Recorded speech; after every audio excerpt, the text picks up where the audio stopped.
আলাইকুম গাইস। তো তোমরা কেমন আছো? আশা করি অনেক ভালো আছো। আমিও আলহামদুলিল্লাহ ভালো আছি। তো আজকে শবে বরাতের দিন ব্লগটা শুরু করছি। তো আজকে আমি কি করছি সেটাই তোমাদের সাথে শেয়ার করবো। তো কেউ স্কিপ না করে ভিডিওটা দেখতে থাকো। তারপর আমি ছোলা রান্না করছিলাম, যেরকম স্টাইলে রান্না আমি করি, ঠিক আছে।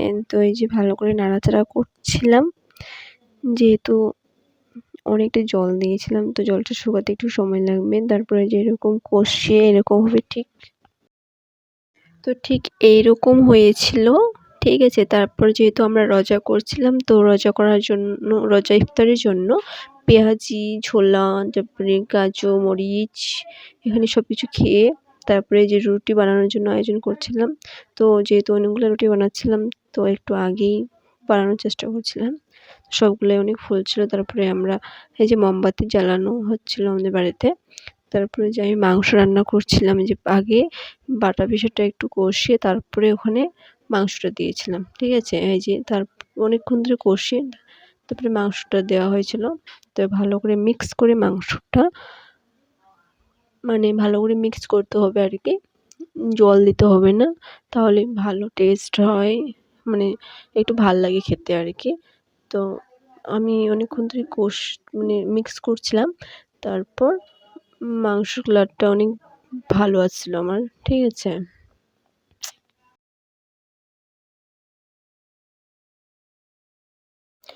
দেখো তোমরাই কত সুন্দর হয়েছে মাংসটা, তাই না?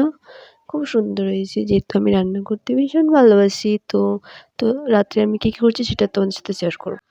রাত 11টা বাজছিল, আমি খাওয়া দাওয়া করে উজু করে আসলাম। তারপর কোরআন তেলাওয়াত করছিলাম, ঠিক আছে।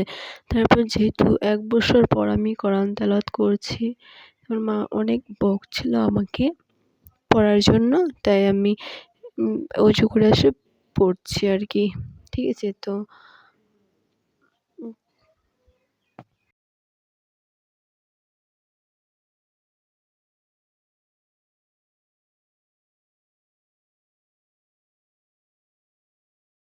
আল্লাহু লা ইলাহা ইল্লা হুয়াল হাইয়ুল কাইয়্যুম লা তাখুযুহু সিনাতুন ওয়ালা নাওম লাহু মা ফিস সামাওয়াতি ওয়া মা ফিল আরদ মান জাল্লাযী ইয়াশফা'ু ইনদাহু ইল্লা বিইজনি ইয়ালামু মা বাইনা আদিহিম ওয়া মা খালফাহুম ওয়া লা ইয়াহিদুনা বিসিলমি ইল্লা বিমা সাওয়াসি কুরাইস সামাওয়াতি ওয়াল আরদ ওয়া লা ইয়াহুদু হিফযুমা হুয়াল আলিয়্যুল আযীম।